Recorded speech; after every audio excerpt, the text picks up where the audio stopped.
तो मैंने आपको कहा था मैं आपका रिवीजन जो होगा क्वेश्चन के माध्यम से न करा के जो प्रीवियस ईयर क्वेश्चन पूछा है उसके टॉपिक पे चर्चा करूंगा और उसके साथ आपको एडिशनल इन्फॉर्मेशन दूंगा। जैसे कि प्रीवियस ईयर क्वेश्चन में एसएससी जीडी का पूछा गया था, राजा राम मोहन राय ने निम्नलिखित में से कौन सी समाज की स्थापना की थी। ठीक है, तो मैं इसको इस तरह से डिस्कशन करूंगा, राजा राम मोहन राय। क्या? राजा राम मोहन राय। देखिए, राजा राम मोहन राय जी के द्वारा 1828 में, क्या 1828 में ब्रह्म समाज की स्थापना की गई थी। तो हमने देखा राजा राम मोहन राय ने 1828 में ब्रह्म समाज की स्थापना की, तथा राजा राम मोहन राय ने ही 1814 में आत्मीय सभा की स्थापना की थी। क्या?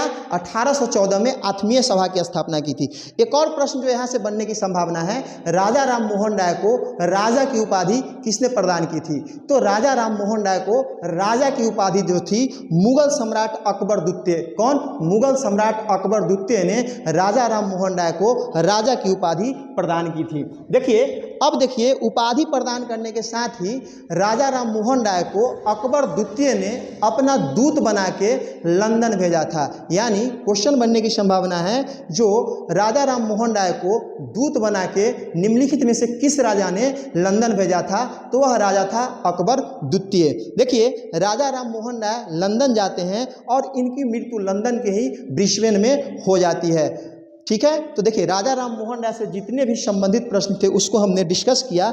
एक और प्रश्न जो इससे महत्वपूर्ण बनता है, जो राजा राम मोहन राय जी ने सती प्रथा के अंत में, क्या सती प्रथा के अंत में महत्वपूर्ण योगदान दिया था, और सती प्रथा का अंत जो है 1829, क्या 1829 में लॉर्ड विलियम बेंटिक ने किया था। एक और प्रश्न जो राजा राम मोहन से संबंधित बनने की संभावना है वह है, इसे आधुनिक भारत का पिता, क्या इन्हें आधुनिक भारत का पिता किसे कहा जाता है? राजा राम मोहन राय जी को कहा जाता है। ठीक है, दूसरा क्वेश्चन जो पूछा गया था, भारतीय राष्ट्रीय कांग्रेस की स्थापना कब की गई थी? यह क्वेश्चन एसएससी जीडी का प्रीवियस ईयर का क्वेश्चन है, लेकिन मैंने आपको कहा था हम अन्य तरीका से डिस्कस करेंगे। तो देखिए, सर्वप्रथम हम देखते हैं भारतीय राष्ट्रीय कांग्रेस की स्थापना जो थी 1885, कब? 1885 में किया गया था। इसमें कुल 72 सदस्यों ने भाग लिया था। यानी पूछा जाएगा जो प्रथम राष्ट्रीय सम्मेलन कांग्रेस का था उसमें कितने सदस्यों ने भाग लिया? तो कुल 72 सदस्यों ने भाग लिया था। यह जो बैठक थी कहाँ पे हुई थी?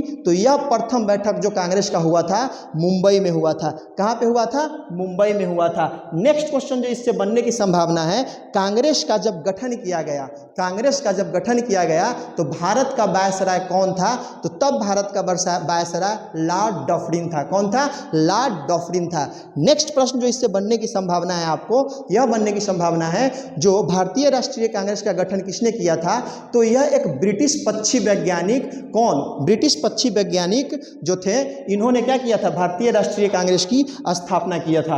अब देखिए, नेक्स्ट देखते हैं, जो प्रथम भारतीय राष्ट्रीय कांग्रेस के अध्यक्ष, यानी प्रथम भारतीय राष्ट्रीय कांग्रेस के अध्यक्ष कौन थे? तो ब्योमोश चंद्र चटर्जी। कौन थे? ब्योमोश चंद्र चटर्जी जी प्रथम भारतीय राष्ट्रीय कांग्रेस के अध्यक्ष थे।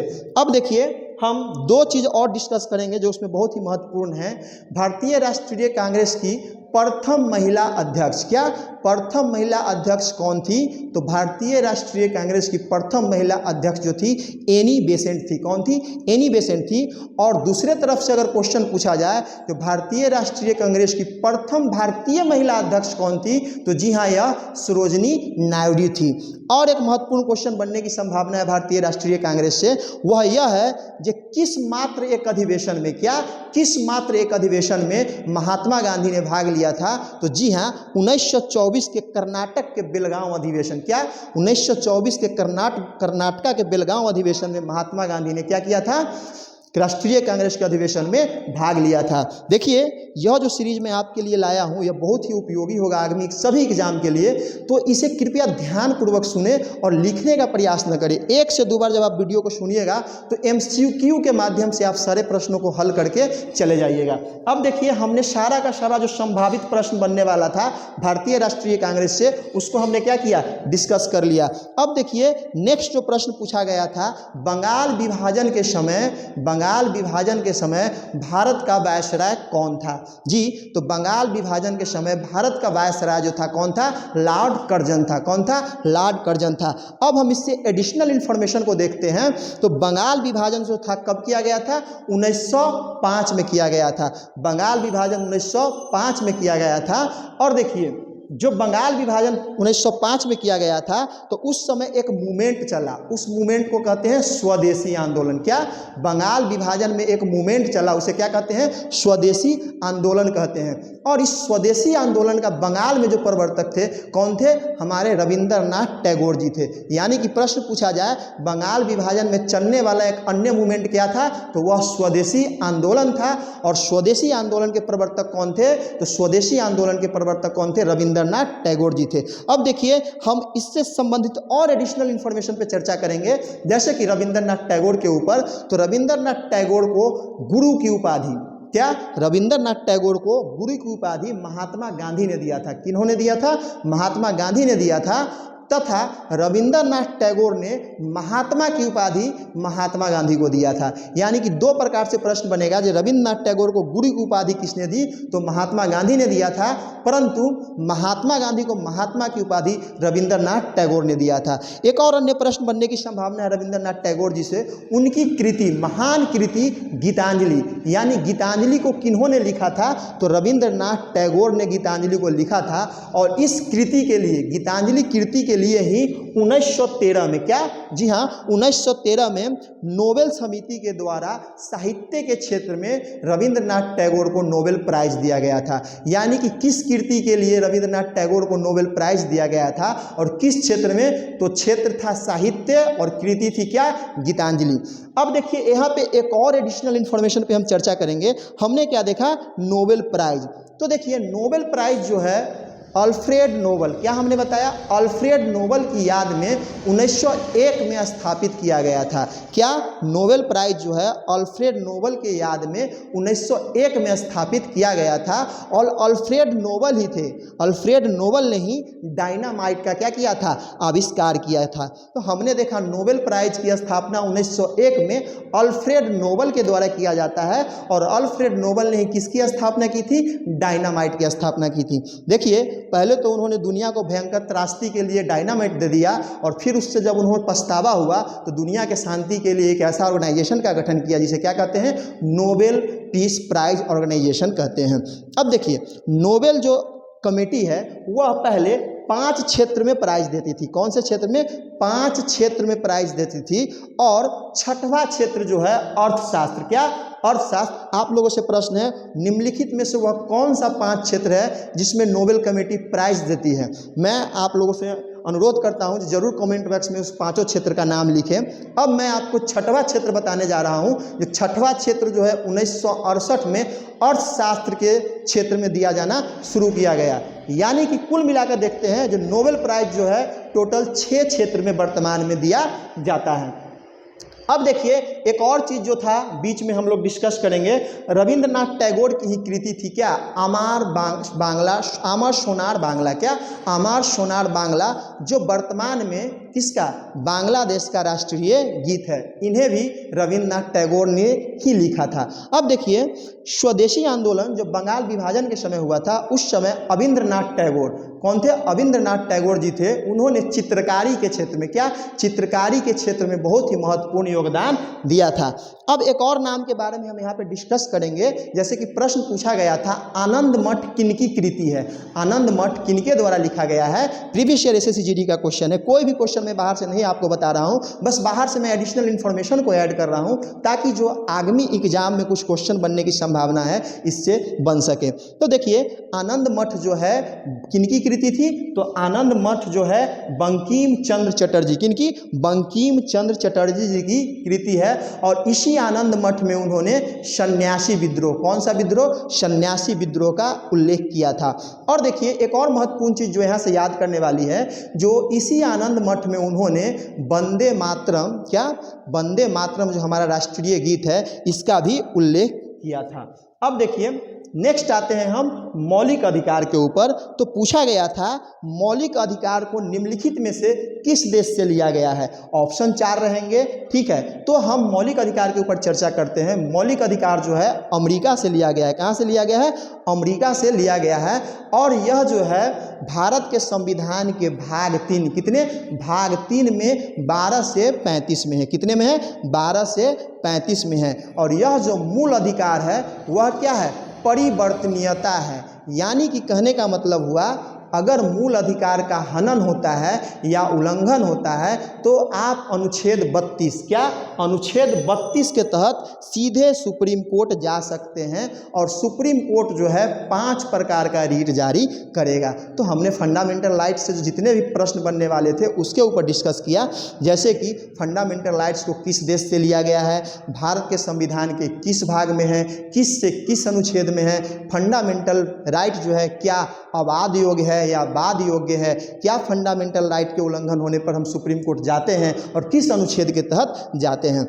अब देखिए हम नेक्स्ट टॉपिक के ऊपर चर्चा करेंगे। जो क्वेश्चन आया था दल बदल अधिनियम किस संविधान संशोधन के द्वारा संविधान में शामिल किया गया था।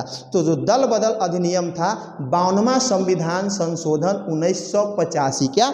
52वां संविधान संशोधन 1985 के द्वारा संविधान के किस अनुसूची में? 10वीं अनुसूची में इसे शामिल किया गया था। और एक प्रश्न आपसे पूछता हूं, जब दल बदल अधिनियम को शामिल किया गया था तब उस समय भारत के प्रधानमंत्री कौन थे? कमेंट बॉक्स में लिखना न भूलें। जो भी प्रश्न मैं आपसे पूछूंगा उसे कृपया करके कमेंट बॉक्स में आंसर दे और आप लोग एक दूसरे के आंसर को रिव्यू करने का कोशिश करें। अब देखिए नेक्स्ट प्रश्न जो पूछा गया था SSCGD में वह था राज्यसभा में सीट, राज्यसभा के सीट का जो बंटवारा है किस भाग में है।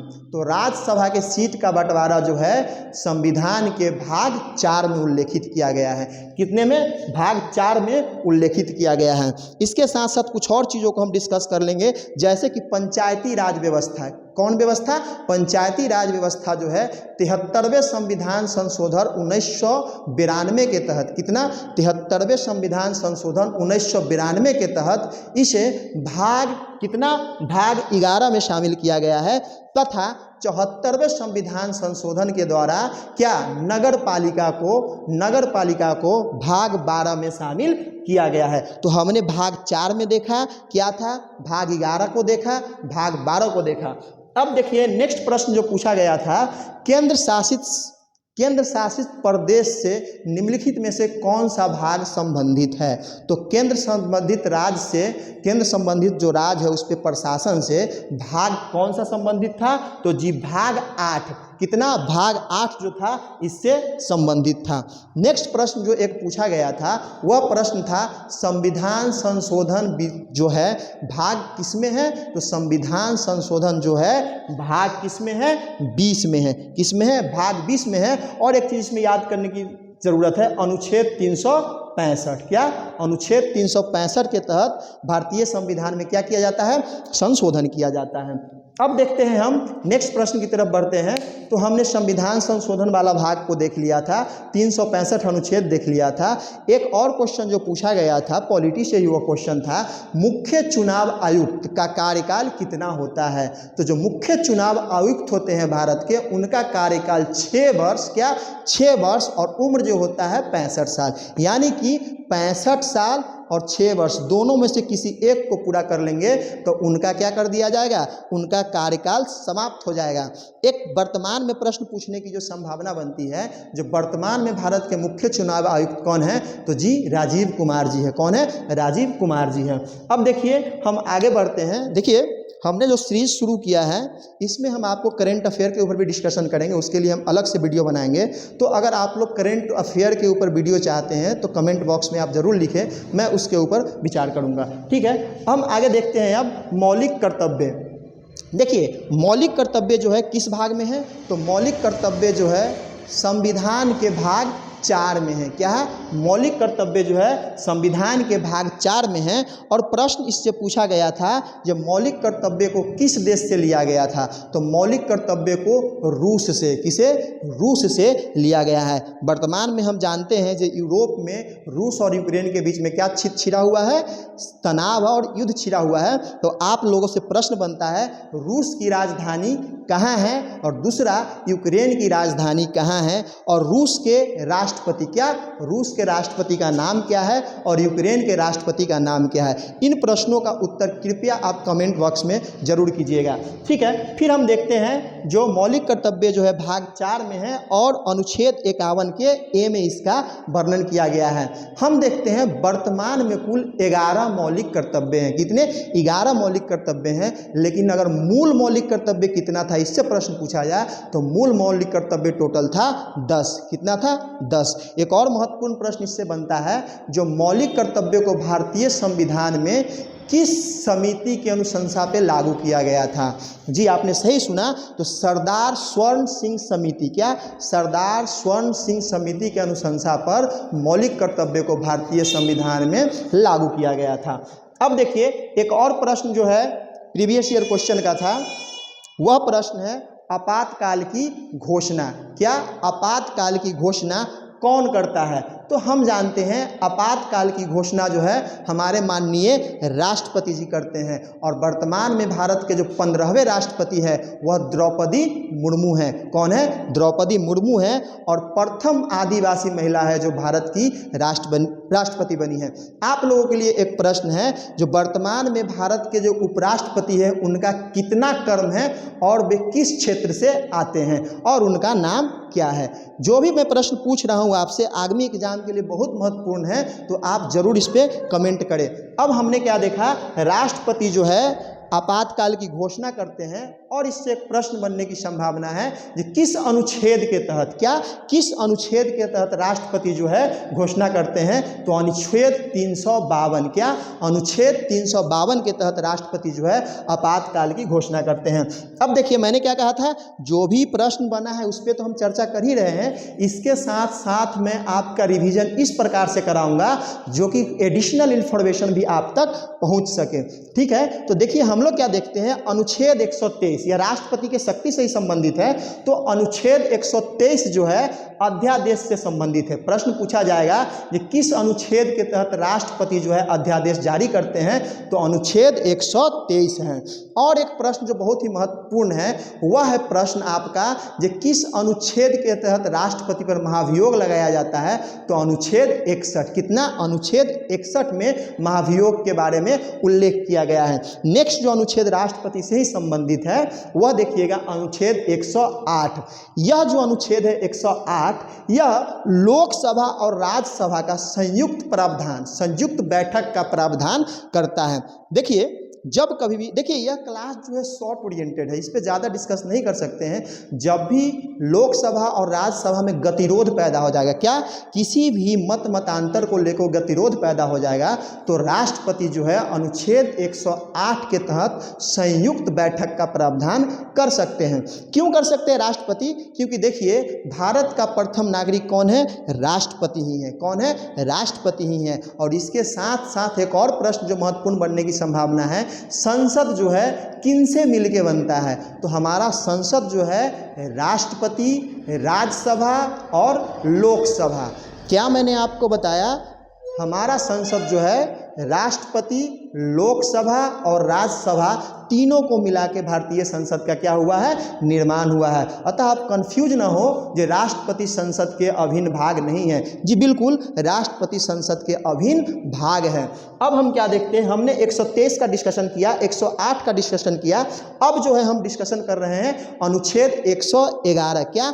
अनुच्छेद 111 में राष्ट्रपति को वीटो जारी करने का, क्या वीटो जारी करने का अधिकार है। और हम देखते हैं राष्ट्रपति जो है कुल मिला के 3 प्रकार के वीटो जारी करते हैं। ज्ञानी जौली सिंह ने जो था, हम एक प्रश्न पूछते हैं आपसे, ज्ञानी जौली सिंह जो राष्ट्रपति थे इन्होंने कौन से वीटो का प्रयोग किया था और कौन से विधेयक पे? इस प्रश्न का उत्तर कृपया आप कमेंट बॉक्स में जरूर दें। ठीक है, जो ज्ञानी जॉली सिंह ने किस वीटो का प्रयोग किया था और किस विधेयक के ऊपर उन्होंने उस वीटो का प्रयोग किया था। अब देखिए, एक और अनुच्छेद जो है राष्ट्रपति से संबंधित है, वह अनुच्छेद है 143। 143 अनुच्छेद कहता है राष्ट्रपति जो है चीफ ऑफ जस्टिस से, भारत के चीफ ऑफ जस्टिस से सलाह लेगा। देखिए, करंट का एक क्वेश्चन यहाँ पे आपके लिए छोड़ता हूँ। भारत में वर्तमान में जो है चीफ ऑफ जस्टिस कौन है? भारत के वर्तमान में चीफ ऑफ जस्टिस कौन है? और नेक्स्ट क्वेश्चन जो है वह कितने नंबर, पद क्रम में कितने नंबर के चीफ ऑफ जस्टिस है? तो इसका भी आंसर आप जो है कमेंट बॉक्स में कीजिएगा। नेक्स्ट जो हम देखते हैं, राष्ट्रपति से संबंधित सारी शक्तियों को हमने क्या किया, देख लिया है। अब जो क्वेश्चन बनता है वो नेक्स्ट हम आते हैं अहमदाबाद। देखिए, एक क्वेश्चन पूछा गया था जो अहमदाबाद की स्थापना किसने की थी? तो हम देखते हैं अहमदाबाद की स्थापना अहमद शाह ने किया था। किसने किया था? अहमद शाह ने अहमदाबाद की स्थापना की थी। और इससे जो एक संभावित प्रश्न बनने की संभावना है दोस्तों, वह यह है, जो अहमदाबाद किस नदी के किनारे है? तो अहमदाबाद जो है गुजरात में स्थित साबरमती नदी के किनारे। कौन सा? साबरमती नदी के किनारे है। एक और प्रश्न आप लोगों के लिए छोड़ता हूँ जो करंट से संबंधित है। वर्तमान में जो गुजरात में है, कहाँ पे, क्या गुजरात में कहाँ पे सरदार वल्लभ भाई से संबंधित क्या स्टैचू ऑफ यूनिटी का निर्माण किया गया है और वह कितना मीटर का है? क्या स्टैचू ऑफ यूनिटी जो है, मैंने आंसर भी दे दिया, जो सरदार वल्लभ भाई पटेल से संबंधित है।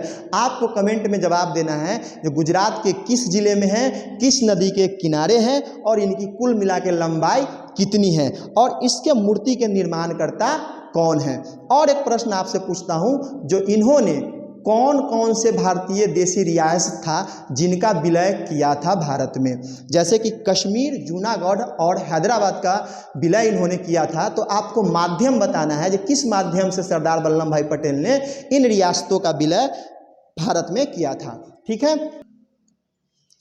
नेक्स्ट क्वेश्चन जो पूछा गया था, फतेहपुर सीकरी की स्थापना किसने किया था? तो जी, फतेहपुर सीकरी की स्थापना अकबर ने किया था। किसने किया था? अकबर ने किया था। और देखिए, थोड़ा सा टेक्निकल कारण से, जो टेक्निकल कुछ प्रॉब्लम है, उससे वीडियो में मेरा फेस सही नहीं आएगा, धुंधला सा आएगा और आवाज़ भी कुछ गूंजेगा, लेकिन मेरे पास कोई दूसरा ऑप्शन नहीं है। इसीलिए आप लोग फेस पे ना जाए और कृपया जो वीडियो का जो क्वालिटी है और वीडियो के अंदर जो इन्फॉर्मेशन है उसको सुनने का कोशिश करें। तो ठीक है, हम नेक्स्ट देखते हैं क्या फतेहपुर सीकरी की स्थापना किसने किया था? अकबर ने किया था। और देखिए, अकबर से संबंधित एक और प्रश्न पूछे जाने की संभावना है, जो अकबरनामा, क्या अकबरनामा किसने लिखा था? तो अबुल फजल जो इतिहासकार थे, इन्होंने अकबरनामा लिखा था। ठीक है, अब नेक्स्ट आगे बढ़ते हैं। तो हमने देखा जो अहमद शाह ने अहमदाबाद की स्थापना की, फतेहपुर सीकरी की स्थापना अकबर ने किया। अब एक और चीज़ जो हम आपको बताना बीच में भूल गए थे, देखिए साबरमती के किनारे ही, क्या साबरमती के किनारे ही 1916 में महात्मा गांधी ने साबरमती आश्रम का स्थापना किया था। तो एक और एडिशनल इन्फॉर्मेशन आपको मैंने दे दिया। अब देखते हैं जौनपुर और फिरोजाबाद, क्या जौनपुर और फिरोजाबाद शहर की स्थापना किसने किया था? तो फिरोज शाह तुगलक। किसने? जौनपुर और फिरोजाबाद का स्थापना फिरोज शाह तुगलक ने किया था। यह तुगलक वंश के राजा थे। अब हम उसी में एक प्रश्न आपसे ऐड कर देते हैं और यह प्रश्न है, जो सबसे ज़्यादा शहर स्थापित करने वाला मध्यकालीन राजा कौन था? तो सबसे ज़्यादा शहर स्थापित करने वाला मध्यकालीन राजा जो कौन था? यही था फिरोज शाह तुगलक। अब हम देखते हैं नेक्स्ट प्रश्न, जो अलाउद्दीन खिलजी से संबंधित है और उससे बनने की संभावना है, क्योंकि हमने पिछली बार देखा था जो संजय लीला भंसाली जी है, उन्होंने पद्मावत मूवी निकाला था जिसमें रानी पद्मावती और किनका, अलाउद्दीन खिलजी के संबंध को दर्शाया गया था। तो हम उसके ऊपर थोड़ा सा चर्चा कर लेते हैं, अलाउद्दीन खिलजी और रानी पद्मावती। देखिए पद्मावत, क्या पद्मावत जो है किनके द्वारा लिखा गया था? मलिक मोहम्मद जैसी के द्वारा पद्मावत ग्रंथ को लिखा गया था। और इसी ग्रंथ में उन्होंने अलाउद्दीन खिलजी और चित्तौड़ की रानी चित्तौड़ की रानी पद्मावती के बारे में उल्लेख किया है। और जो पद्मावती है उनके पति का नाम जो था राणा रतन सिंह जी था। क्या था? राणा रतन सिंह जी था। और देखिए अलाउद्दीन खिलजी का जब हमने यहाँ पे डिस्कस किया तो कुछ और चीज़ों को हम यहाँ पे बताते हैं, जैसे कि हुलिया दाग। क्या?